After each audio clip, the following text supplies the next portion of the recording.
Pod trénerským dohľadom Petra Benedika a Mariana Strelca nastúpili v športovej hale na Banskobystrických Štiavničkách k benefičnému zápasu futbalisti, ktorí sa zapojili do finančnej zbierky na pomoc onkologicky chorým detským pacientom v Rooseveltovej nemocnici. Organizátori akcie Vyčaruj deťom úsmev z občianskeho združenia Nové tváre a zo správy športových a telovýchovných zariadení mesta Banská Bystrica privítali 7 zástupcov zo slovenských futbalových oddielov, ďalej z Viktórie Plzeň, bulharského Razgradu a chorvátskeho Záhrebu. Tí v zápase ukázali divákom na Štiavničkách veľký kus zo svojho futbalového umenia. A s akou odozvou sa stretla táto akcia u ich spoluhráčov a prečo sa jej oni osobne zúčastnili? Sme veľmi radi, že môžeme podporiť túto akciu. Detský úsmev je to najkrajšie a myslím si, že nie každý má dopriaté byť zdravý a my dospelí by sme mali tým deťom pomáhať. Či už ako kolektív, tak aj jednotlivci sme uvítali túto možnosť a ja som bol veľmi rád, že som mohol prísť a podporiť túto akciu. Všetci chceli pomôcť, vedeli, že to je na dobrú vec, takže s veľmi dobrou odozvou. Ja už som sa podielal minulý rok na tomto s Miškou, s novinárkou vlastne, ktorá to tiež spoluorganizuje a neviem, prečo by som to nemal podporiť aj druhý rok. My sme radi a budeme stále radi podporovať takéto akcie a myslím si, že v rámci našich možností budeme takéto akcie stále podporovať. Ty si osobnou časťou prispel k tejto akcii. Prečo?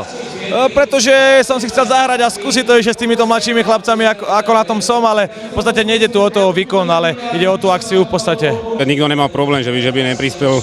Je to peniaze išli na dobrú vec, takže určite s radosťou každý. Prečo sa ty rozhodol osobnou účasťou na tomto podujatí? Lebo z Prešova to majú všetci ďaleko, takže ja to mám asi najbližšie a nebol problém sem prísť. Každý hráč bol naklonený k tejto veci, len škoda, že Plzeň je tak ďaleko a nemohol nás prísť viac a tí, čo tu mali byť, tak sa ospravedlňujú pre rodinné problémy. Som tu doma a už som sa zapojil do tejto akcie minulý rok, kde som bol vlastne deťom odozdať nejaké veci na Mikuláša, tak ma to chytilo a naozaj ľuďom treba pomáhať, ktorí nemajú také šťastie možno ako my, čo sme zdraví. Tak ja zvyknem každý rok takto sa zúčastňovať nejakých príležitostí a či už to sa sám zúčastním alebo prispiejem nejakou čiastkou, čiže keď ma oslovili, tak som samozrejme povedal, že áno a som rád, že som tu a že som mohol prispieť nejakou to čiastkou. Mňa oslovil organizátor, vlastne Vlado a nemám prečo povedať nie, je to pre deti a vlastne pomôcť tým, že si zahrám futbal, tak to je to najmenej si myslím. Keď s tým prišli ako náš marketingový zástupca Mišo Mertiňa, keď s tým prišiel, že je takáto možnosť, tak dnes sme sa toho podujali a nebol s tým žiadny problém. Vyzbierali sa všetci hráči, tréneri, realizačný tým, takže určite s veľmi pozitívnou odozvou sme sa zúčastnili. Ja žijem v Bystrici a bola možnosť, že či by som si išiel zahrať a samozrejme takéto akcie mám rád a veľmi rád, ešte zvlášť, keď to je k deťom, tak nemám s tým problém sa zúčastniť.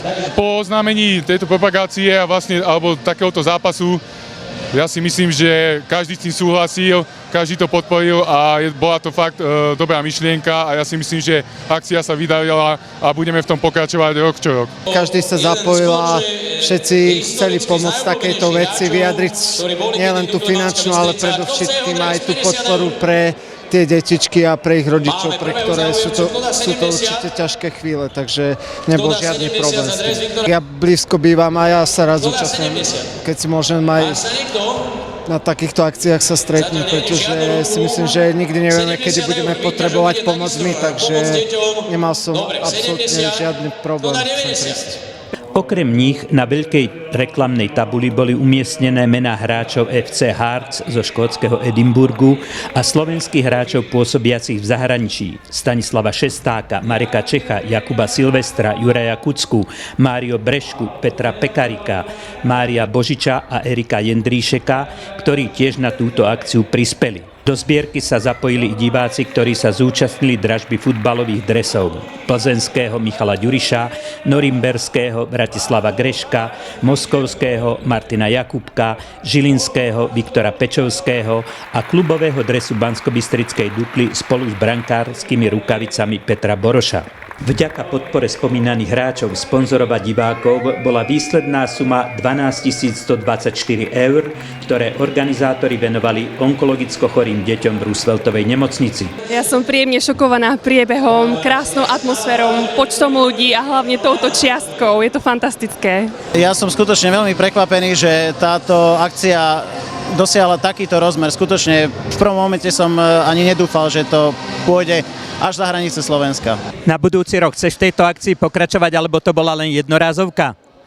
Určite to nebola jednorázová akcia, budeme určite pokračovať.